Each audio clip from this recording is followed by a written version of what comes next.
And we are back now with this week's weirdest encounter. 미국 NBA Top of the news in North Korea. The first American to meet Kim Jong-un, not John Kerry or even Jimmy Carter. Nope, it was Dennis Rodman, a.k.a. The Worm. They watch basketball. Kim is a big fan, but that was just the beginning. Some ice skating, too, an aquarium visit. Then a long dinner and lots of drinks with one of the world's most mysterious and dangerous men. I love him. I love the guys. Awesome. It was amazing how they were so honest. That about a dictator who presides over prison camps, allows millions to starve, and has threatened to destroy the United States. Amazingly, Rodman now has more first-hand impressions of Kim than any other American. There is nobody at the CIA who could tell you more personally about Kim Jong-un than Dennis Rodman, and that in itself is scary. And Dennis Rodman joins us right now. I guess you don't find it scary. No, it's not scary.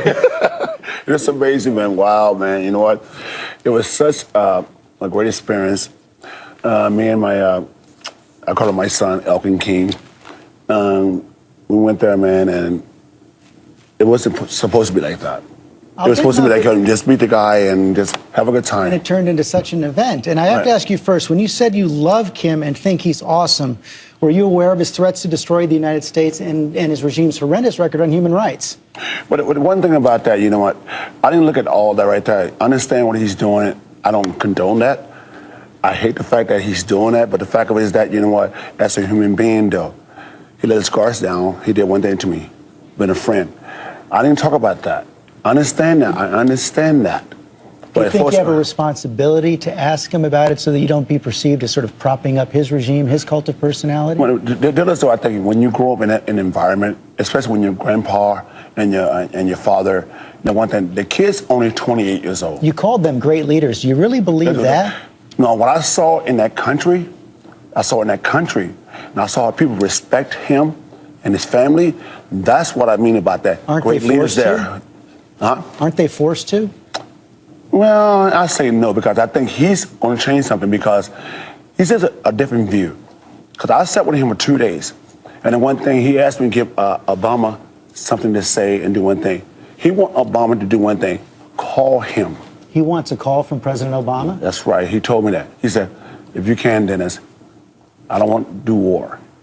I don't want to do war. He said that to me. Did you say, why don't you pick up the phone and call President Obama? No, you know, it's a different story. It's a different story, because guess what? The kid's only 28 years old.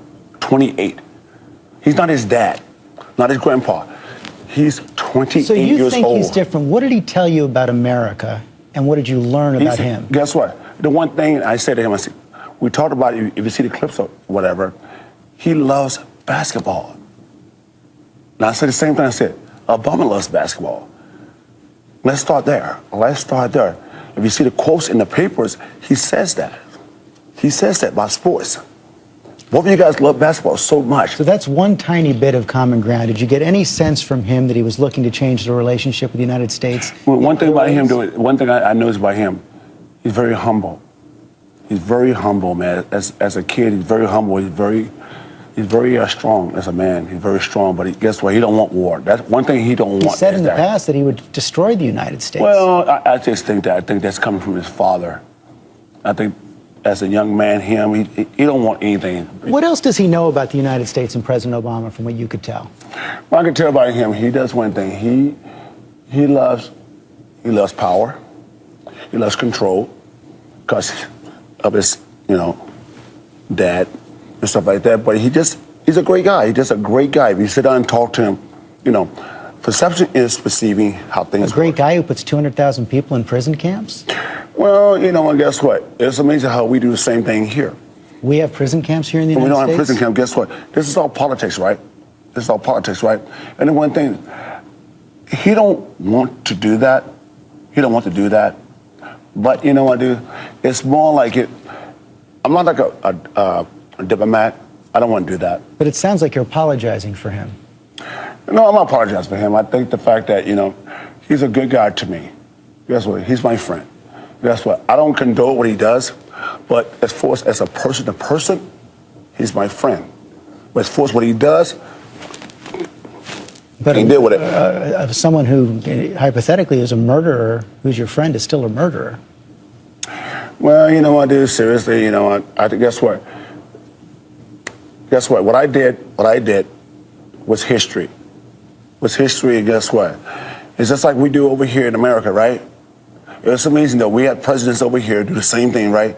It's amazing that Bill Clinton could do one thing, have sex with his secretary and do one thing and really get away with it and still be powerful. And How that's can amazing. you compare that to prison camps? No, prison camp do one thing. We don't need to do one thing. Object that. We don't need to do it. Object that. Guess what? We do one thing. If like a friend to friend, right? It's a friend to friend. He's a friend to me. That's about it. So you're going to go back? Yes, I am. I'm going to go back, do one thing, and find out more what's really going on. Find out more. Okay, next time you go back, you should bring this report from the Human Rights Watch with you and maybe ask him questions about that as well. You might learn a lot more, and it might press him as well. But thank you for coming on this morning and sharing your impressions. Well, either way, guess what, though? Here's the report. Guess what? Thank you for the report. Okay. Guess what? Don't hate me. Don't hate me. Guess what? Don't hate me. Guess what? Don't hate me. I want to get more on this now from Shane Smith, the co-founder of Vice Media, who traveled with Dennis Rodman to North Korea.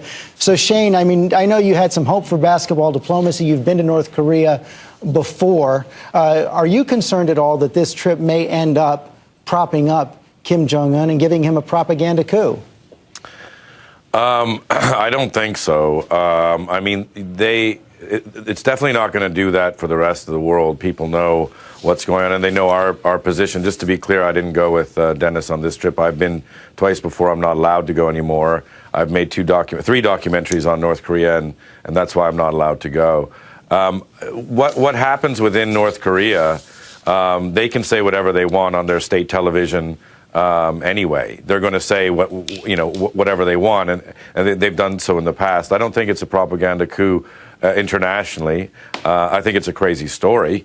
But within North Korea, is it a propaganda coup? The New York Philharmonic went there. Was that a propaganda coup? I don't think so. Any hope for a new relationship, you believe? That's the one thing I will say is that, look, there was a love of basketball, sort of reminiscent of ping pong diplomacy. There have been, very few instances of dialogue, and dialogue, I believe, is always good.